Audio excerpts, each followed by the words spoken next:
o Hípias e depois a República, que a República é que é o problema. Apesar de você estar falando que a teoria do belo esteja aqui, olha, o cara colocou umas misérias tão pequenininhas aqui, cara. Pouca coisa. Olha aqui. Vamos ver aqui no Hípias. Aqui, 541. A tradução é o que melhor nós temos em português, viu? Nós temos 3 traduções extraordinárias em português.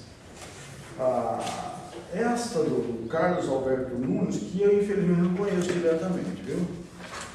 Eu, para falar a verdade, eu vou conversar na ignorância total. Quando eu vim aqui, eu estava preparando isso aqui, vi que o Carlos Alberto Nunes tinha uma república. Falei, puxa, eu não conheço. Traduzir, porque eu sei que ele dominava o grego, era um grande escritor, etc. Celebrado. Só que não há. No Brasil tem essa coisa, livro bom não reeditam. Eu entrei no site da estante virtual, R$150, porque e assim usado, tudo usadíssimo de muitos anos. Por que vai gastar R$150 nisso? Tem uma extraordinária que é do Bini. Platão, ele é o tradutor dessa Sagrada das Irmãs, Sagrado Coração, lá de Bauru. E nós temos outro nome, editora. Maravilhoso. Toda tradução boa é aquela que tem letrinhas, viu? Números ao lado. Não tem, não presta. Essa é de ouro da vida, que eu tenho também, mas não consulto mais. Não presta. Outra, e a mais celebrada, é de Portugal, da Maria Helena Rocha Pereira. República de Platão, Maria Helena Rocha Pereira. Então, essas duas são extraordinárias. O Bini custa R$40, e da Maria Helena vocês não vão achar. Um colega de vocês achou, lá na estante virtual do tipo, R$50. Você comprou na hora, porque ele vinha falando o tempo todo, mas não acha. É aquelas coisas que você tem que estar estudando aqui, com o computador aberto. Vou dar uma olhada, ver se hoje tem. Tem na hora você compra. Umas 2, 3 coisinhas que você tem que estar ali na hora garimpando. 1.800 sites, tem sempre muitos vendedores. 1.800 sites, 1.800 vendedores associados com sites. Cada vendedor tem os seus associados. Bem, então, olha, Sócrates, capítulo 7. É verdade, nem sei se é verdade, não falar. Esqueci-me de que conheces a minha memória, não? A imitação e também a memória. Compreendo que os lacedemônios, quem são os lacedemônios? Os habitantes de Esparta, que é chamado de Lacedemônia. Gostem de ouvir-te, pois não há o que não saibas. Fala-lhes de ti como fala das crianças com as velhas, para que lhes contem histórias interessantes. Aqui tem um monte de coisas em 2, 3 palavras.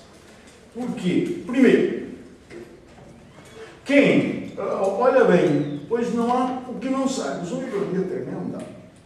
Será que tem água naquele negócio? Talvez não tenha, né? Se tivesse entraria, porque se tivesse. Acontece que é tremendo, né? A ironia do Sócrates é que você sabe muito, ou vai interrogar ou mostrar que não sabe. Por outro lado, Hípias dá o título a um dos diálogos famosos de Platão, não é? É o começo do século, lá em cima, no 541. Dá o título a um diálogo famoso de Platão, e Platão só dava título e honrava aqueles a quem ele admirava. Então não era um sofista qualquer. Era um sofista importante. E ele só faz isso com 3 coisas, que eu me lembro aqui agora. Ó, o Hípias, o Gorgias e o maior de todos, de quem Platão gostava e admirava, apesar de criticar muito, Protágoras. Grande Protágoras. Pois bem, E aqui, compara, que ele fala, o pessoal gosta muito, como as crianças que... Muito obrigado, vocês são... Muito obrigado. Como as crianças próximas às velhas, quando elas contam histórias. Que histórias que as velhas contam de quando nós veremos na República? Os mitos. Os mitos. Por que isso é importante? Os mitos, narra os mitos da tradição grega, especialmente os mitos tais quais aparecem em Homero, na Ilíada e na Odisseia. Eu espero que vocês já tenham lido. Né? Se não leram, leiam. Vocês não perdem nada, ganhem tudo. Só tem a ganhar. Um professor que quer cultura tem que começar pela Ilíada e a Odisseia. Depois, eram mais velhas as áreas que formavam o espírito da criança, como são as mulheres, os pais, infelizmente, nós não participamos tanto quanto as mães. Por isso, vocês têm que ter uma responsabilidade muito grande, sobretudo com essa história do corpo e da alma.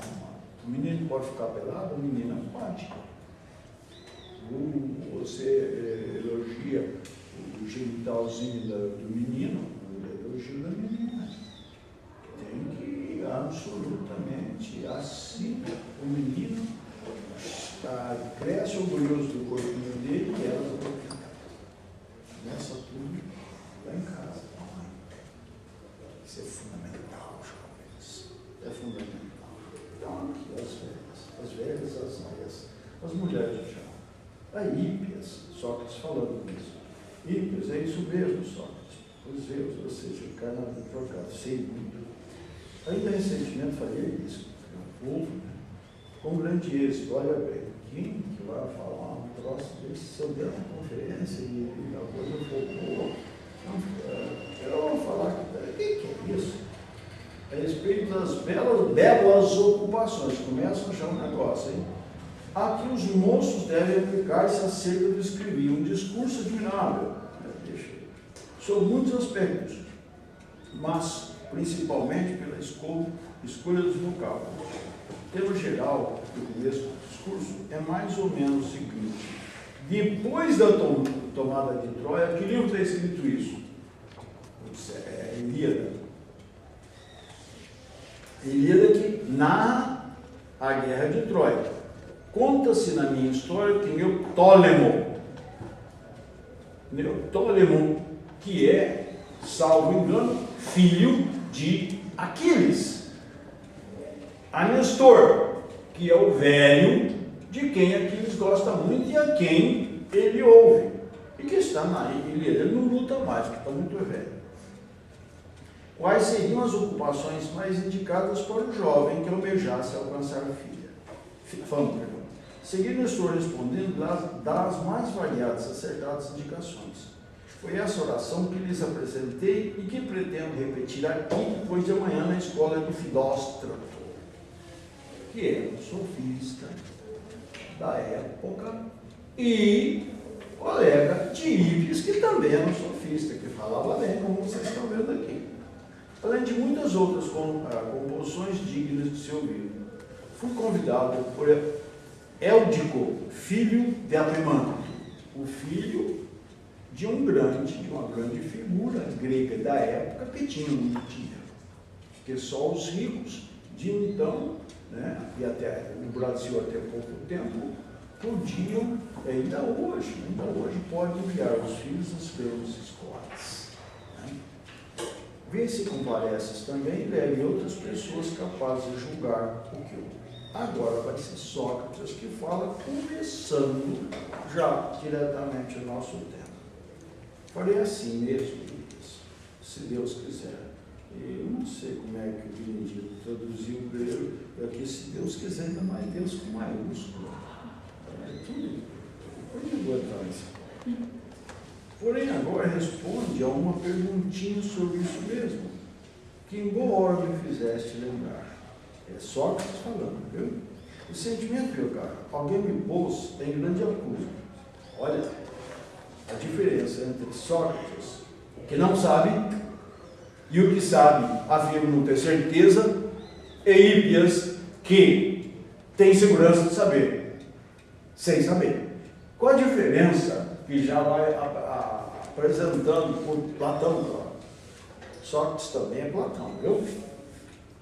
É o seguinte, ninguém que, quanto mais alguém souber, menos segurança tem. Somente os idiotas são seguros, porque são idiotas. As pessoas que procuram saber mais, são as pessoas mais inseguras, porque o saber admite sempre novos acréscimos. Isso é Aristóteles, teoria do ato e da potência, viu? O saber admite sempre novos conheceres. E é por isso que a gente tem que ficar continuamente procurando, para não enferrujar, como a gente fala.